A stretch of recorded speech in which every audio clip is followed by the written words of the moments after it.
Last week, I gave you my first thoughts on the brand new 44 EX-10. In today's video, I'm going to break this in and form a better opinion for you guys, let you know what I think about it. Before I start this break-in, I want to thank you guys for 120 likes on the last video. I only asked for 100 and I got about 120 within the first week, so I really appreciate that, guys. If we can get 130 likes on this video, which I really think we can, I would really appreciate it, guys. Thank you. Don't forget to subscribe to the channel and comment down below what you guys want to see in future videos.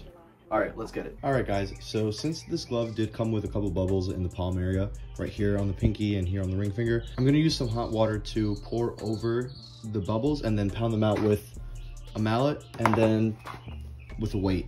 Before I do that, I'm gonna use some Sarna glove conditioner and I'm gonna put it on the outside of the glove just to get some moisture into the leather. It's always important to do.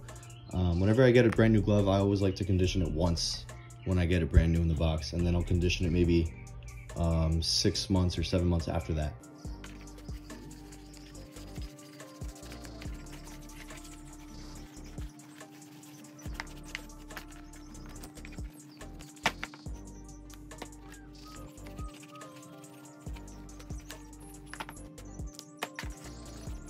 Guys, it's also really important to get the inside of the glove. So what I do for that is I just put some on my hand, on my palm, just like this. I'll rub it around and then I'll just put my hand inside the glove as if I'm wearing it.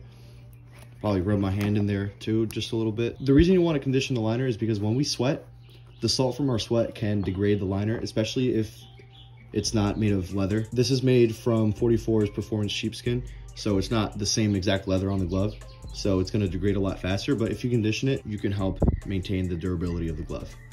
Before I pour the hot water, I'm going to answer a question that a lot of you guys may have, especially my older audience. And the question is, why is it bad to steam your gloves? And the reason it's bad to steam your gloves is because when you steam a glove, the whole entire glove becomes moist. And what ends up happening is that a lot of that moisture stays within the pads, and that'll eventually dry out your glove and make it really cracked. But with hot water, you get to choose the exact area you want to be affected. So that's what we're going to do today. Here's my hot water, and I'm doing this over a cardboard box I'm going to throw out later.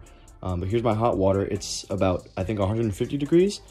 And I'm just going to pour a little tiny bit over the areas that I want to pound out with the mallet.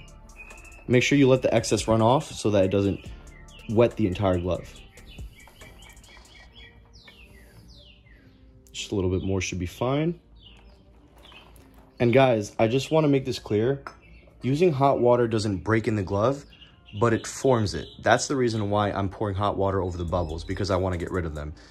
Once the hot water dries up, it's not going to be soft anymore. So here, I'll show you. I can pour some hot water over the heel of this glove, and right away, it feels much softer.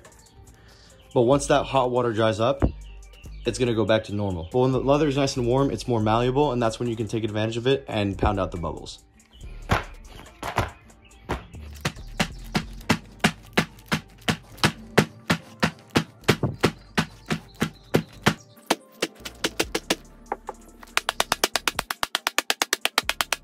Alright guys, so now that the bubbles have been pounded out, I'm going to go ahead and just break in the glove. And I'm going to do that by taking my weight and just pounding the crap out of the heel. Whenever you're going to use a weight or a mallet to break in a glove, make sure to always keep a ball in the pocket in order to keep the glove from becoming a pancake too soon.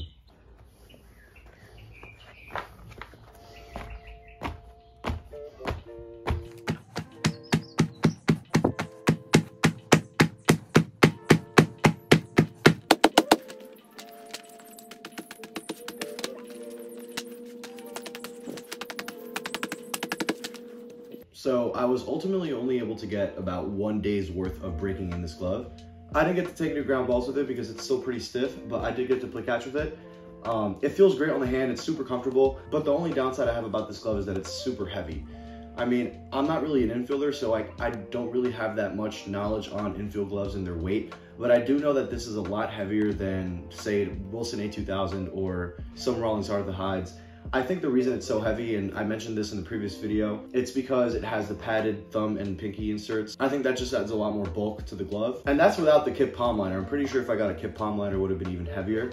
But yeah, just keep that in mind when you're shopping for this glove. I wouldn't go anything bigger than an 11.75 because then I think it might be too heavy for most people to use. But if you're like a big guy, if you're in college, or if you're like a pro guy, which if you're a pro guy and watch this video, thank you very much. I don't think you're really gonna have an issue, but for younger guys like high school and middle school age guys, this might be a little bit too heavy. I actually like the heaviness because I feel like it's gonna be a little bit more durable. I like the feel on my hand. It has a lot more substantial feel. If you guys enjoyed this video, please like, subscribe to the channel, and comment what you guys want to see in future videos. I really appreciate the support in the recent weeks. The channel just continues to grow and grow, and that's because of you guys, so thank you very much. I have a bunch of dope content lined up for this summer, so stay tuned for that, guys. Once again, thank you so much for watching.